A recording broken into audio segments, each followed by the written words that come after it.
उत्कर्ष academy.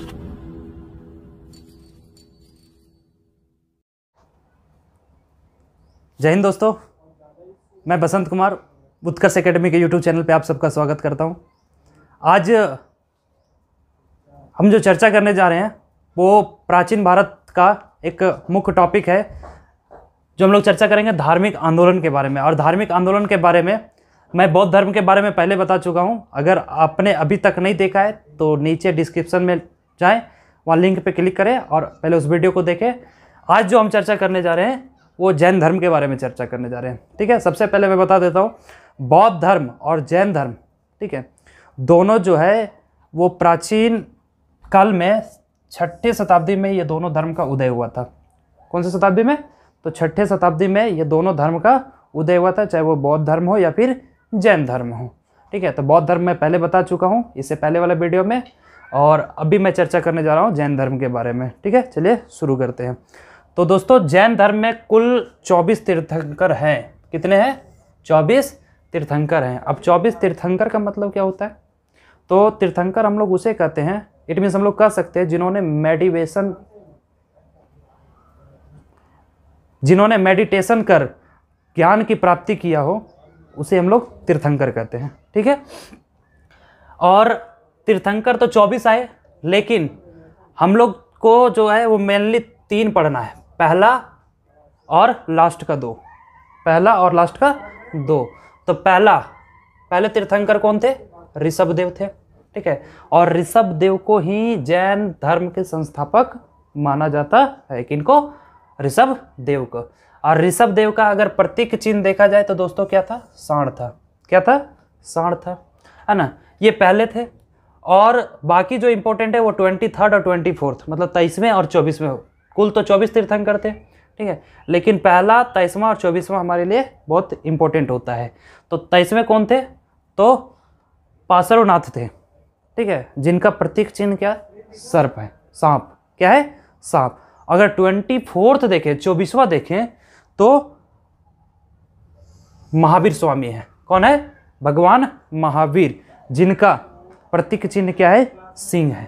ठीक है, और जैन धर्म जो है, जैन धर्म में मुख्यतः हम लोग किनके बारे में पढ़ेंगे? महावीर भगवान के बारे में पढ़ेंगे। क्यों?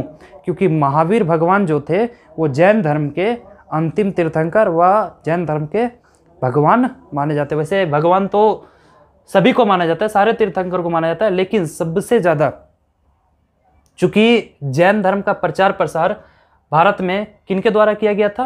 तो महावीर के द्वारा किया गया था।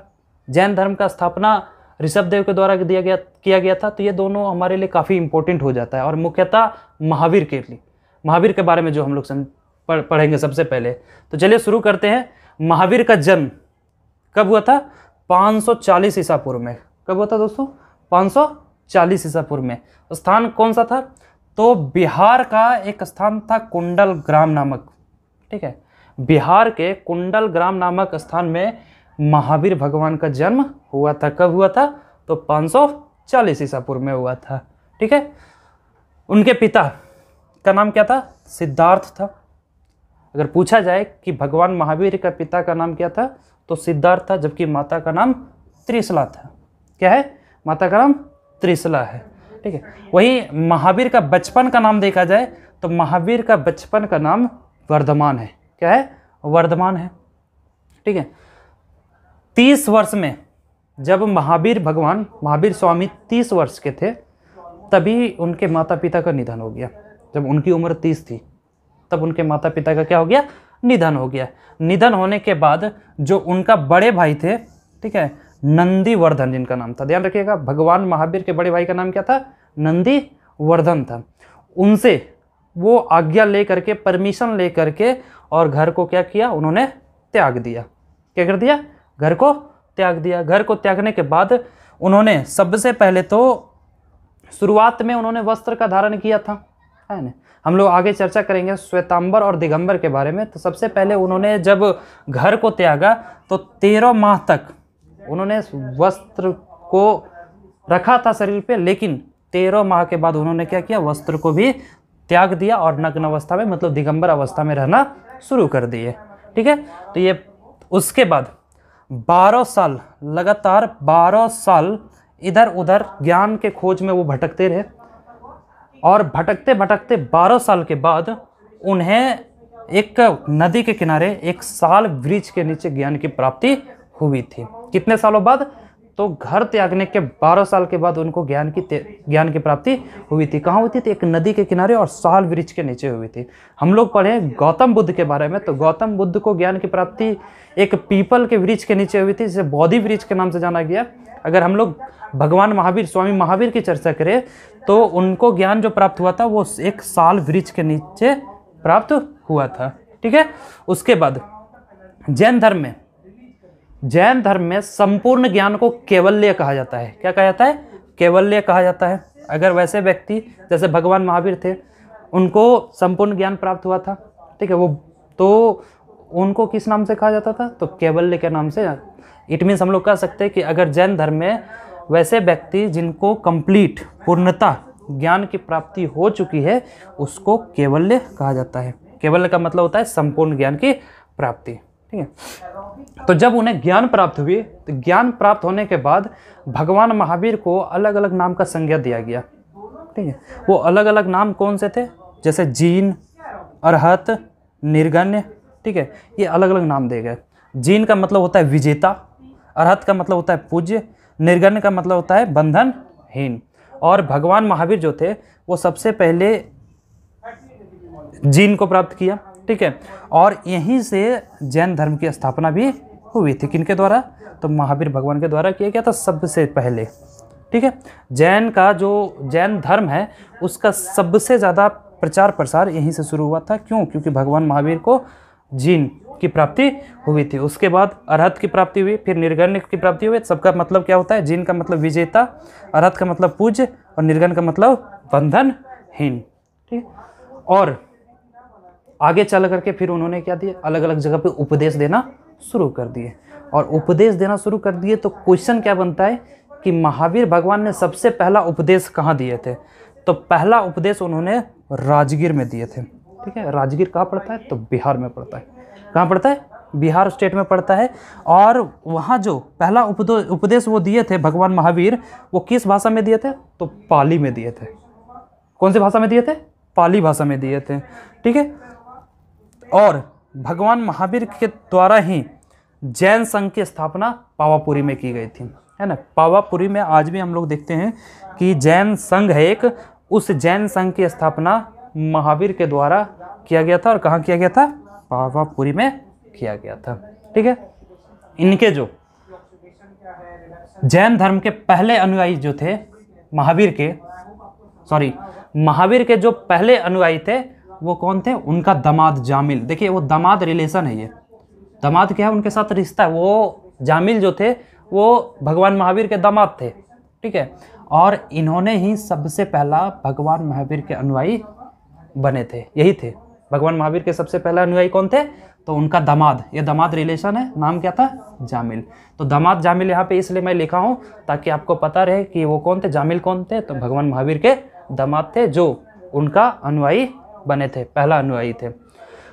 तो भगवान महावीर ने अपने शिष्यों को, चूंकि उनको ज्ञान की तो प्राप्ति हो चुकी थी एक साल वृक्ष के नीचे, अभी मैंने बताया, तो उन्होंने क्या किया? एक पंच महाव्रत का उपदेश दिया। और पंच महाव्रत का उपदेश ये काफ़ी कठिन था। जो गृहस्थी लोग थे, जो घर में रह करके पालन करना थोड़ा मुश्किल होता था ये।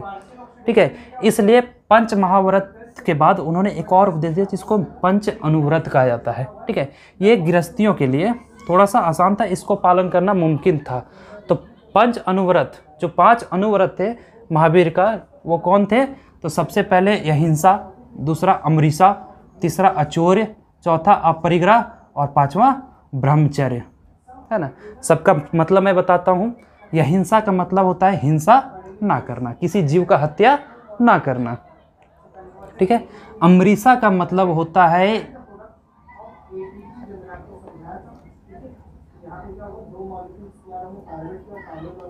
झूठ ना बोलना। अमृषा का मतलब क्या होता है? झूठ ना बोलना।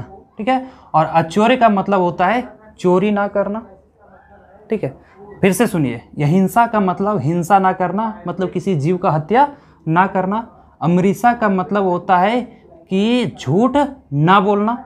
किसी से आप झूठ मत बोलिए, किसी को ठगिए नहीं, ठीक है।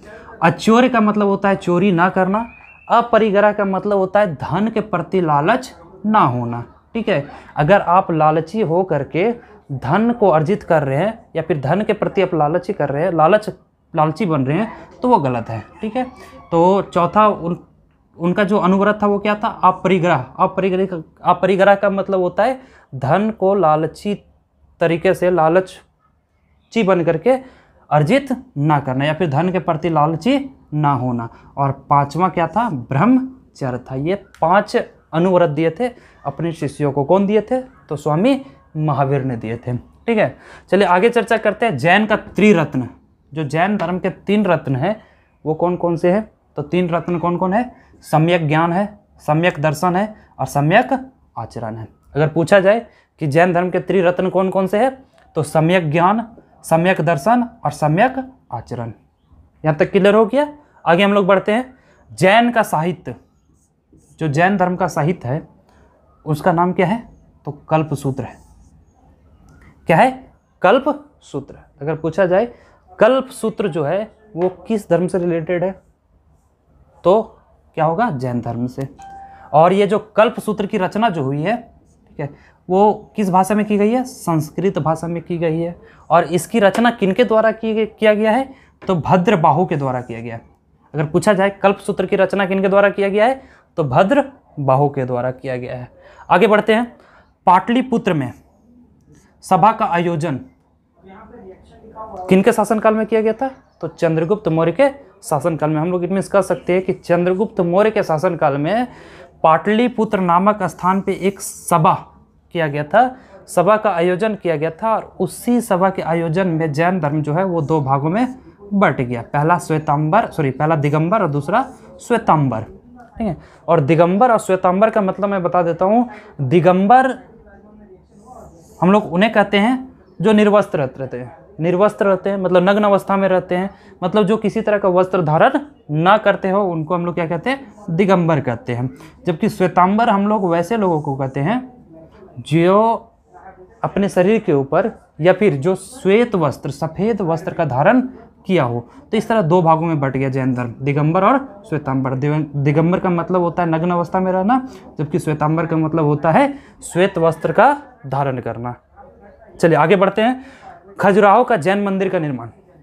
खजुराहो में एक जैन मंदिर है, ठीक है, उसका निर्माण चंदेल शासकों के द्वारा किया गया था, ठीक है। यहाँ पे क्वेश्चन उल्टा हो सकता है। क्या हो सकता है कि चंदेल शासकों के द्वारा खजुराहो में चंदेल शासकों के द्वारा जैन मंदिर का निर्माण कहाँ करवाया गया था? तो जवाब में क्या होगा? तो खजुराहो आप बता सकते हैं। क्यों? क्योंकि खजुराहो का जैन मंदिर का निर्माण किन लोगों के द्वारा किया गया था? तो चंदेल शासकों के द्वारा किया गया था। आगे बढ़ते हैं। दिलवाड़ा का जैन मंदिर। दिलवाड़ा का जैन मंदिर का भी निर्माण चालुक्य और सोलंकियों के द्वारा किया गया था। क्वेश्चन आ सकता है, चालुक्यों व सोलंकियों द्वारा कौन सा जैन मंदिर का निर्माण कराया गया था? जवाब में क्या होगा?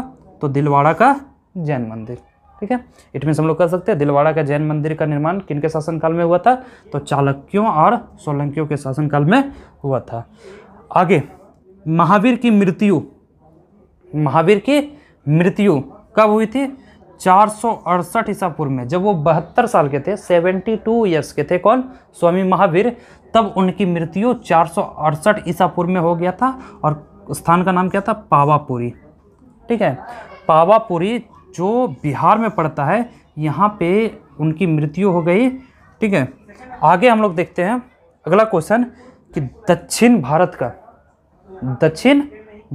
का प्रसिद्ध जैन केंद्र कहाँ है? क्वेश्चन तो नाम क्या है?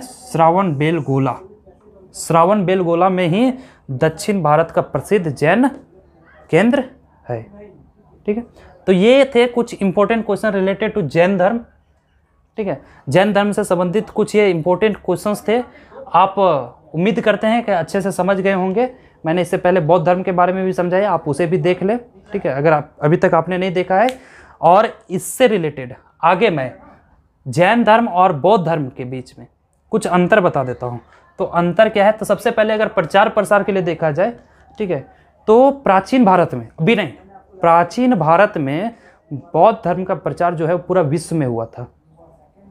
भगवान बुद्ध ने जो बौद्ध धर्म की स्थापना की थी, तो वो बौद्ध धर्म के प्रचार प्रसार जो है वो पूरा विश्व में हुआ था। लेकिन प्राचीन भारत में अगर देखा जाए तो जैन धर्म का प्रचार सिर्फ भारत में होता था।